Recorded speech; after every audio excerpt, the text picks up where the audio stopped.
Hello and welcome back to Football Manager once again. We're not be playing a Manchester United game tomorrow because unfortunately I've recorded this video a tad too late and won't be able to get it up today. Instead I'll have to be up tomorrow. But Friday's video will instead be the first round draw of the Champions League, so we can get into a proper start next week of Champions League draw, Champions League. There'll be no league games until we get knocked out of the Champions League at all. So this game in particular is completely unimportant. The winner of this match determines who finishes top and who finishes second in the group. Valencia already through to the Europa League on 4 points. I don't think Olympique Lyon can catch them. So yeah, we're just now going forward to the first round. As you'll probably notice in the bottom right hand corner over here, we're not doing well financially. We just lost £40 million from something. Now I'm not exactly sure what that something was, because it just went at the start of December. So now we've lost £126 million this season, which hopefully we'll be able to get back over the course of the season if we can do what we did last year, get into the final of the Champions League and the final of whatever competitions we need to get to the final of. And hopefully we can finish into the top 2, not top 4. Obviously it'll still be top 4, but I mean into the top 2 of the actual league itself. Because we're not that far away from it. We're 2 wins away from Manchester United, admittedly a fair number of goals. But if we were to beat Manchester United, Man City, Liverpool, Chelsea and all the rest of the teams for the rest of the season, and keep our defeats as low as possible, we could really do quite well. We've only lost twice this season, Liverpool and Man City. We've drawn with a fair number of teams, only conceded twice in that. And we've beaten Chelsea, we've beaten Tottenham. We haven't played Man United, we're playing Man United next, as you know. So we're not out of the question of actually winning a very high position in this season. But, as some of you are also probably aware, the new Football Manager game is coming out in November, which is next month. So I might, for the sake of speeding up the series, leave Millwall for a different side, so I can get the Champions League win, the Premier League or top division foreign league win, as well as the World Cup, because I don't believe the World Cup is this season. Have a quick look. World Cup. There we go. It is 2030, so actually we're 2 years away from that. We are hosting actually the Italians, which is good. We are in the Europa Championships, or whatever it's called, the European Championship thingy. That's a great explanation. The European Football Championships, there we go. We are in this competition and we are scheduled to have the draw on the 10th of April. I might show that. Depends on if we're in the Champions League still or not. If we are, then I probably won't show it. If we're not, then obviously might as well. So until we can get that World Cup win, Champions League win and all that sort, as well as the league win, we'll keep this series going, and then I'll probably start my new series maybe at the beginning of December like I did with this one, before moving on to the new series obviously, and doing the same thing again, starting from the very bottom of the football competition, being unemployed from the start, and then waiting for my first opportunity, seeing who I get given, seeing who wants me as their manager. And hopefully I can do what I did this time around. I can get them up the leagues, I can get them into the Football League. And in case of Boston United, I got into the Football League, got them into League 2, currently in League 1, they're doing very well. Moving on to Millwall, get them promoted to the Premier League, my first time of asking. And get them to the Europa League champions 2 years later, or 3 years later. I've done a lot of work. And hopefully I can do just as well next game. This is the team to play Inter Milan today. We've got Plizzari in goal. Lilic did suffer a small injury in the prior games, hence why he was dropped again onto the bench. He's coming back to full fitness now, which is good obviously. Livramento suspended, Lopez injured, which is why we've got Mount and Ramsey respectively in the team. Jovanovski is playing, but he's on a yellow card warning, which means one yellow card he misses the next game. which would be it'd be very important to make sure that doesn't happen. Zahajovic is at left back because of a promise of making sure he gets game time, despite the fact that he's actually not even that far behind Mario Augusto, who's been promised a new contract. Ivan Neto's getting a break because he, as well as Lich, has suffered a small knock a little while back. I think it's possibly against Norwich, or possibly the Brighton fixture, I'm not sure. But he was dropped for Thomas to come back into the side again. Nestorov playing very well recently, 4 goals for him, 3 last month alone, and he's doing very well. Obviously Eduardo, your staple centre-backs. And up front, Mateus, who is starting to score goals, which is good obviously, but as is Louis Barry, 4 goals for him, 6 for Mateus, but you have to take into account that Barry has played 8 substitute appearances whilst Mateus only played the 1, but 2 goals plus for a striker who is fairly better. Excellent rating for a senior team, 4.5 stars, very good. We are playing, as you can see over here, mentality of positive, because it seemed to work. I mean, we've got 3 straight 1-0 wins in a row. It seems to be working, so I'll keep to it for now.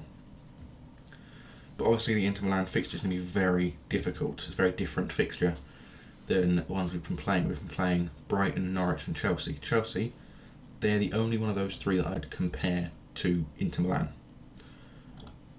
But let's get forward to this fixture. And I'm just literally going to say that, where's the no pressure one? Is there no pressure? I can't actually see if there's actually no pressure one here or not. Cautious. Okay, I'm just going to say with the underdogs, let's cause an upset, because we've already beaten them 1-0, so we know we can do it. Oh no, I was wrong. Olympique Lyon could still catch Valencia if they were to win against them today. De Palma now with the ball for Inter Milan, gets it to Diaby, who shoots over the bar for a goal kick to Plizzari. And we are controlling this fixture, which is very nice to see. Over 50% possession, admittedly same number of shots now, but more on target. We're doing very well, and I'm very happy to see it, obviously. As you're probably aware if you've been watching this series from the start, or if you've been watching since I started at Millwall, we're good at getting shots away, but not good at keeping possession. I mean, I think the most I've had in one fixture at the end of the match was 60%, and that was because we were playing a League One side in the Carabao Cup or something. And in the Premier League, I'm pretty sure I've won games where I've had like 38% possession, but I've still won them because we've scored goals from the shots we've had. And after 35 minutes, the game seems to be a stalemate.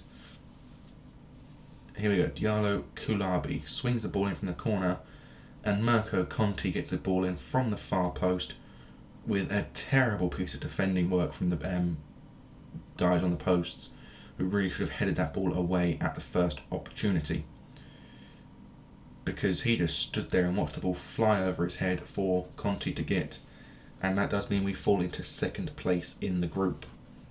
But Valencia and Olympique Lyon still sit at a draw so far, meaning that it's unlikely Olympique Lyon will be getting Europa League football, and instead it will fall to Valencia.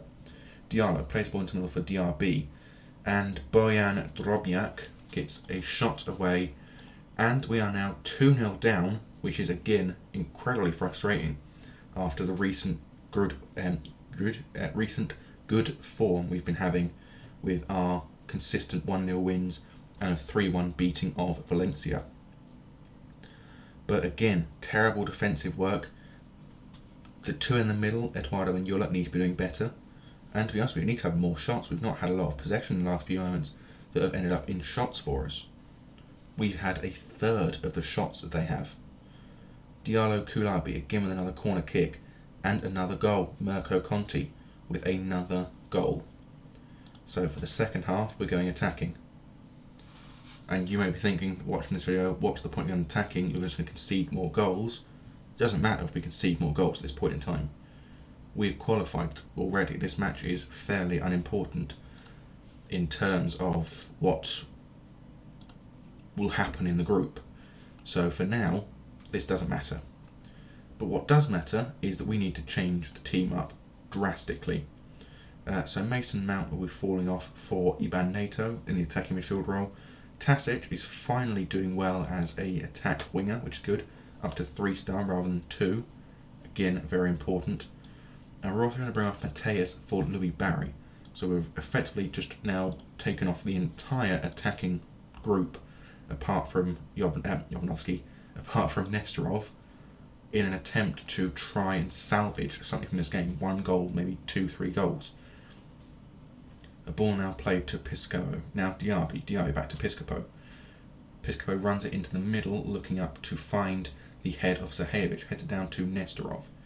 Nestorov runs it to the byline, gets it over the top looking for Nato, but instead the ball falls to Thomas, now to Doyle. Looking out wide, only finds the head of Diaby. Now Ramsey plays it to Thomas again. Out wide finds Zahajovic. Zahajovic gets, for some reason, running into the back of one of their players. Now Drobniak gets the ball in with a cross. Oh no, he doesn't. He gets tackled by Eduardo. Now to Mazzucchelli. Plays it to Markovic or Milenkovic.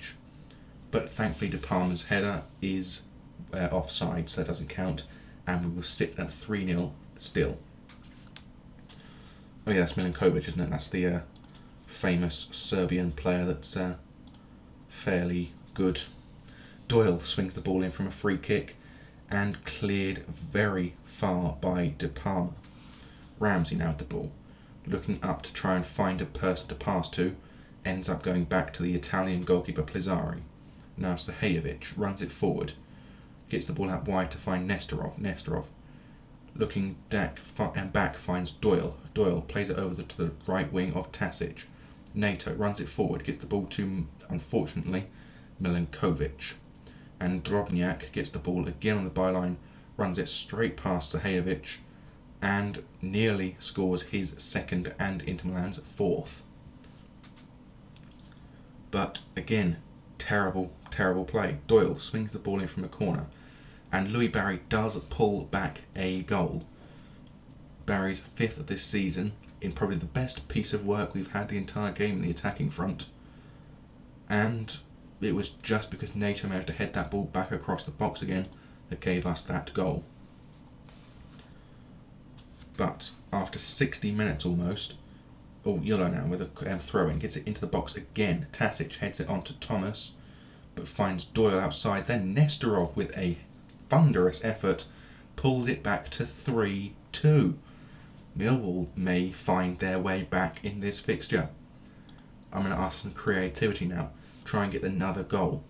Tasic now, before the 60th minute, runs it forward. Tackled by Piscopo though. Now Milenkovic plays it to Mazzucchelli. Back to Milenkovic.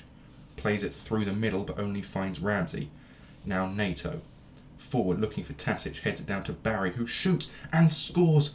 Oh my god, we've made it 3-3. Inter Milan 3. Millwall 3. 3 goals in the space of less than 5 minutes, I'm pretty sure. This is one of the most impressive performances I've seen from this Millwall side in my entire time at the club.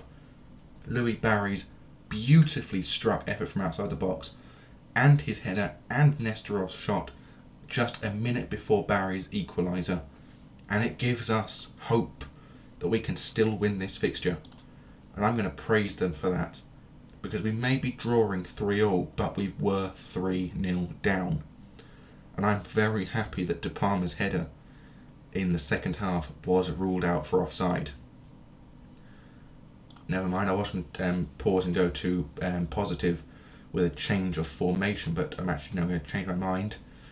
Unfortunately, Thomas has given the ball to Mazzucchelli, but his shot is wayward. I was planning on pulling Nato from the attacking midfield role to centre mid role, but I'm going to leave him there for the time being. Now, De Palma clears the ball long, gets it to Drobniak, who runs it along the byline, now being chased by number 15, Thomas. Gets it past him, shoots.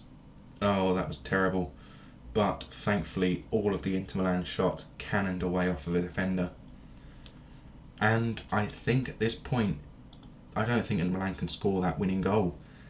They need it so badly, I don't think they can do it.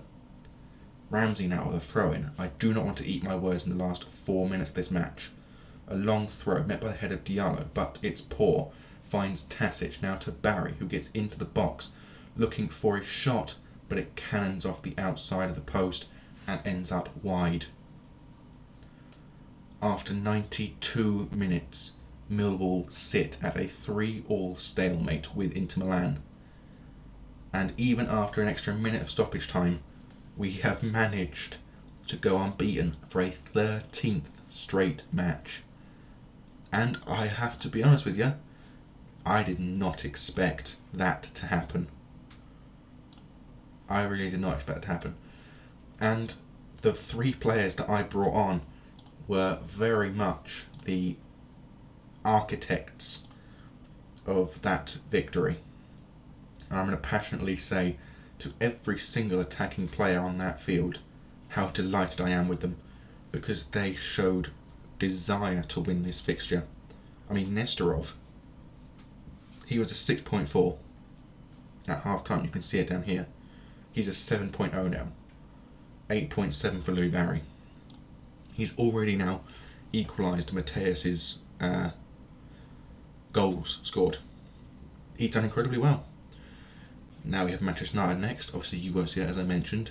You're going to see the first round knockout draw on the 13th, where you'll get the update on the Manchester United fixture. And surprisingly, we are not the best viewing. That was a 2-1 defeat for Barcelona. For Bayern Munich against Barcelona. No upsets by the looks of things. No surprising results, at least. Schalke lost to Chelsea, that's to be expected. I mean, Benfica should have beaten Zenit. That's probably one result that would be a surprise. Olympiacos holding Fiorentina again. Should have probably beaten them, but Olympiacos are a good side. They can hold their own. So, yeah, very important. And Boston, just proving my point that Boston should have been winning these games. Just demolished Northampton 4-1.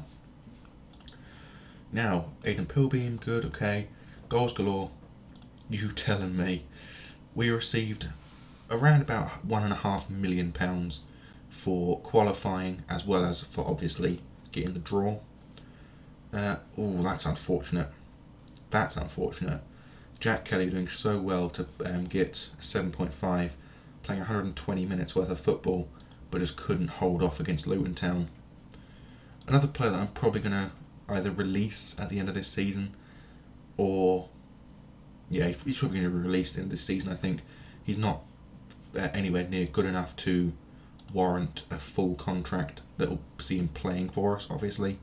So I think release is probably the best option for him, especially seeing as how old he's now, 23 years old.